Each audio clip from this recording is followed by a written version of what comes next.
Сәлем сынып, құттықтаймын. Бүгіннен бастап сабақты латын әліпбиінде өтетін боламыз. Латын әліпбиін дұрыс білмейтін болсаңдар, өздеріңден көріңдер.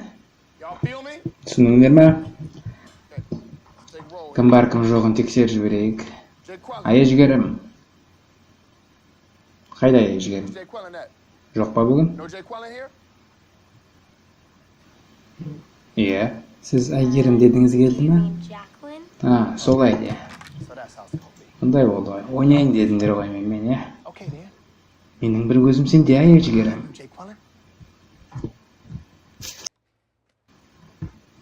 Найби.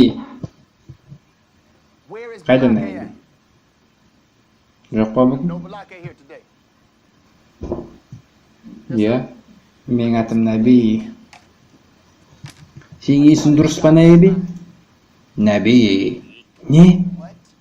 Немен соқсайын деп бедің, Наби? Өйткені біз соқсамыз. Мен шын айтам. Шын айтам. Сондықтан атыңды дұрыстап тексер. Қайым шайет. Қайда қайым шайет? Ал сендер енді тағы да бір рет аттарыңды өзгертіп менің қазақ қылатын болсаңдар, бүкіл сынып менің ашуымды сезетін болады. Сонымен қайым шайет. Кәмшат дедіңіз келді ме? Иттің баласы! Сен атын дұрыстап айтасың қазір. Қайтала. Кәмшат жоқ. Кәмшат жоқ. Кәмшат жоқ. Кәмшат жоқ. Қайым шайет. Молодец, рахмет. Енді Аблаж. Қайда Аблаж? Қайдасың сен? Аблаж ауырып қалған, өліп қалған, немесе сақау болды ғой.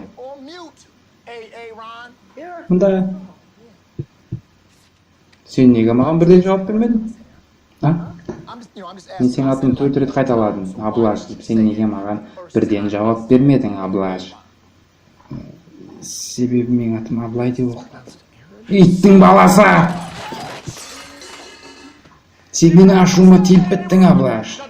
Қазір ғана орнынан тұрда Лай директорге барып не істегеніңді айт. Кімге? Лай директор. Лайла апай ма? Жоғал көзіме көрінбей, тәрбиесіз неме. Сендер де тәрбиесізсіңдер. Тәртіпсіз.